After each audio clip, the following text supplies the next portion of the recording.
If you have been looking for that retro, vintage, funky style kinda dive watch, well, the Ollech and Wajs, yes, Wajs, may be the watch for you. This is the Ollech and Wajs C-1000 diver. Now, Ollech and Wajs has recently, within the past year and a half, come out with three different models based on this 39.5 millimeter case design. And recently, the most recent one is the Ocean Graph. But this one, this C-1000 diver that's here, and I know this has been covered by a lot of other channels and sites, but I'm not always first, but I'm definitely the best. But this one seems to be the most popular one. So let's go ahead, let's dive into it, pun intended, and find out why, and let's see if I think this is the best one, and then we'll see what you think. So Ollech and Wajs C-1000 specs coming at you now.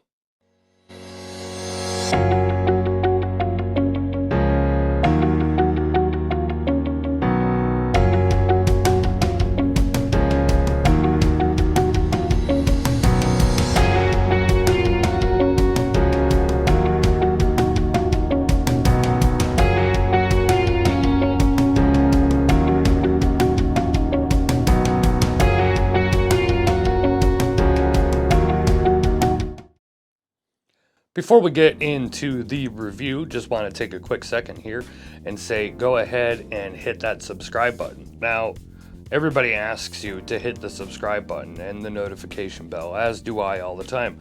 But let me tell you why. Hitting that subscribe button helps our channel grow. Hitting that like button and commenting is great. But if you subscribe to the channel and hit that notification bell, it does two things. One, it helps our channel grow, and the notification bell means you're never going to miss any of our content here at watchreport.com. And also, if you'd like, go ahead and follow us on Instagram. It is at Watch Report. You'll see it on the screen there. Go ahead. You can find out what we have going on before you see it reviewed here on the channel and website. So that is greatly appreciated as well. So let's get into the Ollech and Wajs C-1000 diver. Now, there is a lot to like about this watch. And if you're not familiar, they are in Switzerland, and they're claiming on the website that this watch is 90% made in Switzerland, with the exception being the box and the packaging and the bracelet. The bracelet is sourced elsewhere. I'm going to go out on a limb and say it is sourced from China, but we'll get into that more in a little bit. So what you're looking at here is that very vintage, very 60s style diver. It is 1,000 meters water resistant. It is a very solid case back, very large crown, no crown guards. Obviously that crown is going to be easy to grip and turn. And overall, you have that 60s look, that retro feel. It's a little funky. And like I said, there's a lot to like about this watch, but there's some things that I'm perplexed on. Now, you saw there on the screen that you're looking at basically $1,800 for this watch. And when we're talking $1,800, we're getting into a different category. Now, I know I wouldn't, put Ollech and Wajs as a micro brand or anything like that. They've been around a long time. But you have to start comparing whether it's micro brands or more mainstream brands or whatever. So if you take a look at that $1,800 price tag, you're looking at Oris for the Aquas models. You're getting close to Doxa and a lot of other watches in that $1,800 price category. So it's very competitive. And hey, $18 is no chump change, especially nowadays. So what are you getting for that $1,800? Well, of course, you got a Swiss movement. This is a Swiss ETA 2824. And nothing wrong with a Swiss ETA 2824. It does have a decorated rotor, decorated engraved rotor and everything. You can't see it. I mean, you have a nice solid case back, but they kind of make it a point to talk about the rotor and the specs on the website, and it's just kind of like, well, we can't actually see any of that engraving or anything, but apparently it is there if you were to open the case back. The dial is a very weird matte finish, and it's kind of difficult for me to tell if it's the dial that somewhere, sometimes looks faded, if it's at the actual dial, or if this is just what's happening with that large domed sapphire crystal. Now, I really do like the dial layout. I love the choice of the hour and minute and second hand. I love the triangles on the dial. The date is at the 6 o'clock position, one of my absolute favorites. So all of that I have no issues with. And the overall aesthetic and look, I love the style of this case. And yes, it's listed at 39.5 millimeters, but let's just call it 40 millimeters. And between just the way the case is done, the lugs, relatively thin bezel, that large crown doesn't really feel like a 40 or a 39.5 millimeter watch on the wrist. Feels definitely more in that 41-ish, 41.5 area. So it doesn't feel as small as the specs list. So if you're somebody that was looking at one of these, but you're like, man, that is just way too small of a watch for me, I have a 7.5. I was going to say I have a 39.5 millimeter wrist. That's very weird. I have a 7.5 inch wrist, as most of you know. I don't really find this watch to be small. But, that dial to me, it's just so, the dial is so matte finish to me, and the way it comes off, I hesitate to say the word cheap. I don't want to say the word cheap, but it does. It kind of feels, the dial kind of feels looks a little cheap to me. Now, maybe you can't see that. I hope you can see it in some of the B-roll footage I'm putting up on the video here, and see what I mean about that dial. And it almost looks like the dial is cardboard. And I know that sounds bad, and it's not supposed to, a really good matte dial is not going to pick up a lot of reflection. And when you're on land, it does, though, with lights and reflections and everything with that big sapphire crystal. Though if you go into the water, that's going to be a different story. So in the water, it's going to look a lot better than I think it does, walking around with your khakis and button down, so to speak.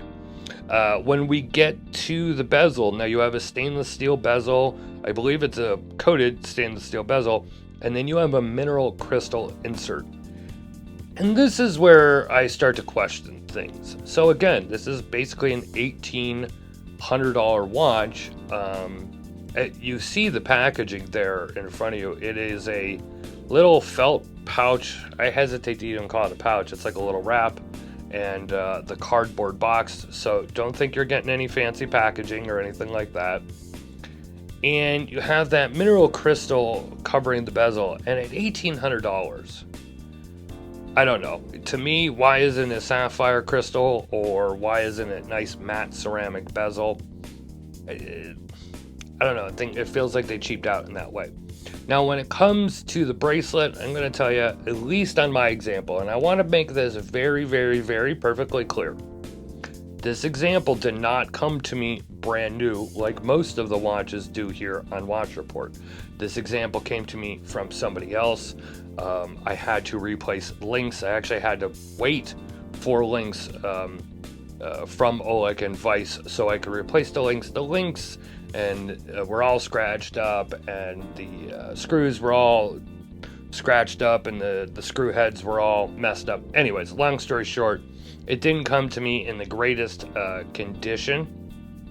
But this particular example that I have, not a big fan of this bracelet. Now, I did take the bracelet off, and I will say the end links and putting the bracelet back on was one of the easiest end link to lug system I've ever done. You do have drilled lugs here, but it's pretty straightforward. There's nothing special going on here, but somehow, just no joke, one side, each side, boom, boom. This bracelet was back on in like a minute. It was, but yet removing some of the links and removing some of the screws and putting it all back together was not an easy task. But again, I don't know if that's indicative of all of the bracelets, these Beads of Rice bracelets. They are individual links. They do use one-piece screw bars, or if it's just whatever the guy previous to me had done to this watch. But what is on every watch is that clasp. And I don't know. I get it. This watch is vintage. This watch is retro. Think 60s. But my question, and I'm going to pose this question to you guys. Do you think Ollech and Wajs went too far to the 60s, to the retro, to the vintage, and didn't bring this watch and modernize it enough? Didn't bring it out and modernize it enough? When you look at that clasp, yes, this is the type of clasp you would see on a dive watch in the 60s, which was fine in 1960s and 1965 and whatever. It's 2020. I believe this watch actually came out in 2019, but you get what I'm saying. It has no, just push button clasp. There's no flip lock. There's no special extension. You only got 2 spots that you can move the pin in there. It looks okay. And again, it has that, somebody actually may mistake this watch on your wrist for, oh my God, man, what year is that watch from? Is that like 1967? I used to have one of those. And you'd be like, no, this came out last year and it cost $1,800. And I know I'm making light of it there for a second, but some of the things I just question the price tag. And again, I do like the overall look. One of the other things I question though too is the lume. And not really, and I like the color that is on the hands and the markers when it's not glowing in the dark. It's a very vibrant fluorescent greenish yellow that you just don't normally see, so I like that. But one of the things is, well, here, go ahead. I'm going to put it right here. Take a look at the lume. You can obviously see what the problem is. Basically, half the dial is not lumed. I don't know why that is. I have no idea why that choice was made, that the rest of the dial wasn't lumed. It's very strange. That's all I could say. I'm not going to harp on it. You see it there in the video. It is what it is. So, yes, 90% made in Switzerland. And I like that they're up front. Hey, the bracelet and the packaging was not made in Switzerland, so they're upfront about it. When you take a look at the overall case and the overall design and aesthetic, especially, without looking more into all the details, yeah, this is a really attractive watch. And the case is very well made. But the bigger question is it worth $1,800? Now, worth is subjective to everybody. I'm on the fence. I like it. I think it could be better. I think some things could change to make it better. I don't think they're hard fixes either. I think this watch could have been phenomenal. Could have been fantastic. I'm on the line though about it. But what do you think? Go ahead in the comment section below. Let me know what your thoughts are on this piece. Is it worth $1,800 to you? Do you absolutely love it? Are you like me? Do you absolutely hate it? Whatever it is, go ahead and leave a comment down below. Like I said, I like it, but I'm definitely not in love with it, at least at present time. So if you like this video, like I said, go ahead, like, share, and subscribe. Do all that. I appreciate it.